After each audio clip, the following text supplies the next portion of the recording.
Olá, pessoal! Vamos responder a uma pergunta intrigante feita por um inscrito do canal. Bem interessante.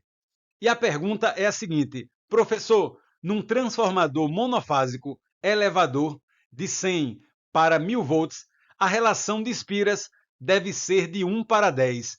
Então, poderíamos ter nesse transformador uma espira no primário e 10 espiras no secundário. Ou então, 10 espiras no primário e 100 no secundário, ou ainda 100 espiras no primário e 1000 espiras no secundário. E aí vem a pergunta bastante interessante: o que é que vai definir esse número de espiras? E eu vibrei bastante com essa pergunta, porque eu mesmo, em 1997, na Escola Técnica Federal de Pernambuco, cursando eletrotécnica, eu fiz essa pergunta ao professor Max. Olha ele aí, que na época ele era engenheiro eletricista na CELP, e eu aqui na primeira fileira assistindo a aula. É isso mesmo. Então, é uma pergunta interessante e muito inteligente. Em primeiro lugar, vamos validar essa relação de espiras. Temos a equação fundamental dos transformadores.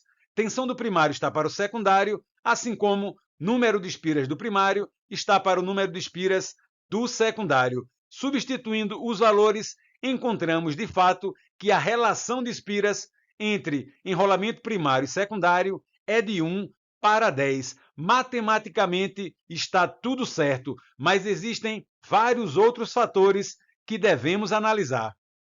E o primeiro deles é a regulação de tensão. Temos que garantir que um tap do transformador não provoque uma grande variação de tensão. E aqui eu trago um exemplo de um núcleo magnético com apenas 4 taps. Imagine que nessa situação, uma comutação de tap provocará uma variação de 1/4 da tensão aplicada. Teremos uma variação de tensão de 25% em cada tap.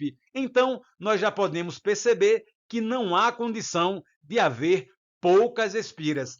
Tem que ser uma quantidade de espiras que garanta uma menor variação de tensão no tap. Em segundo lugar, temos que garantir o fluxo magnético mínimo no núcleo do transformador. Observe aqui a ilustração do núcleo do transformador. Temos um enrolamento primário, número de espiras N1, passa por esse enrolamento uma corrente elétrica I1 e vai produzir uma força magnetomotriz.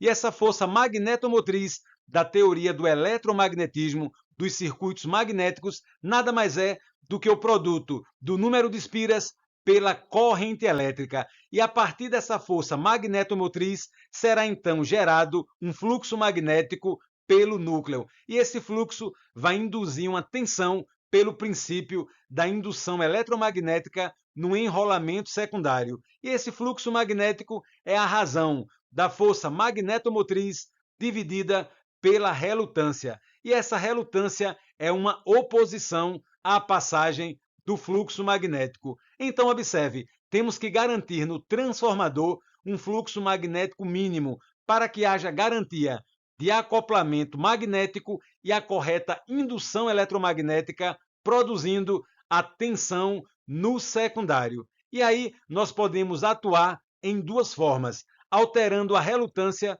por exemplo, aumentando a área da seção transversal do núcleo magnético ou aumentando a permeabilidade magnética. Nas duas situações, reduzimos a relutância, aumentando o fluxo magnético, mas podemos também atuar na força magnetomotriz, aumentando o número de espiras. Então perceba que o número de espiras ele é muito importante para a garantia do fluxo magnético mínimo.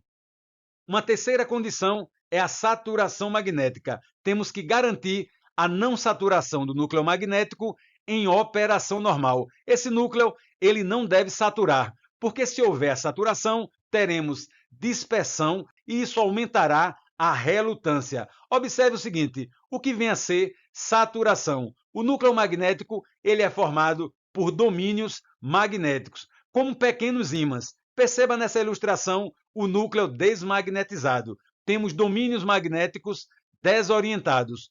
Quando aplicamos a corrente elétrica no enrolamento, o núcleo fica magnetizado. Teremos grande parte dos domínios magnéticos orientados. Na medida que a corrente elétrica cresce, chega-se então à saturação do núcleo magnético. Todos os domínios magnéticos tornam-se orientados. E nessa condição de saturação, quando aumentamos a corrente elétrica, não haverá mais aumento do fluxo magnético, ou seja, o núcleo magnético saturou. Nessa situação, teremos dispersão do fluxo magnético. Por isso, tudo tem que ser calculado para que isso não aconteça na operação normal do transformador. Talvez você pergunte, professor, e o número de espiras? Como eu determino? Vamos agora combinar todos os conceitos: relação de transformação, tensão, frequência e fluxo magnético. E vamos trazer aquela equação fundamental de qualquer livro de máquinas elétricas.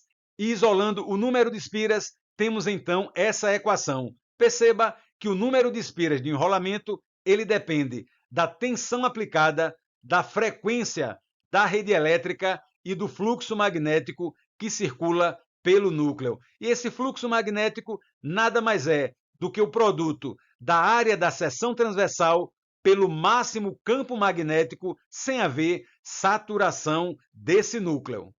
Vamos agora a um exemplo prático, considerando aquele transformador da pergunta. Um transformador de 100 volts no primário, 1000 volts no secundário, operando a 60 Hz.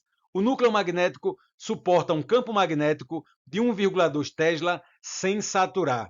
Considerando que a área da seção do núcleo é de 20 centímetros quadrados, determine o número de espiras no primário e no secundário. Vamos agora isolar os dados do problema. Tensão do primário 100 volts, do secundário 1000 volts, frequência 60 Hz, campo magnético máximo sem saturar 1,2 Tesla, área da seção transversal 20 centímetros quadrados, que passando para metros quadrados teremos 0,002 metros quadrados. Temos aqui a fórmula do número de espiras aplicada ao enrolamento primário. Substituindo os valores, teremos então que o número de espiras do enrolamento primário vale 156 espiras.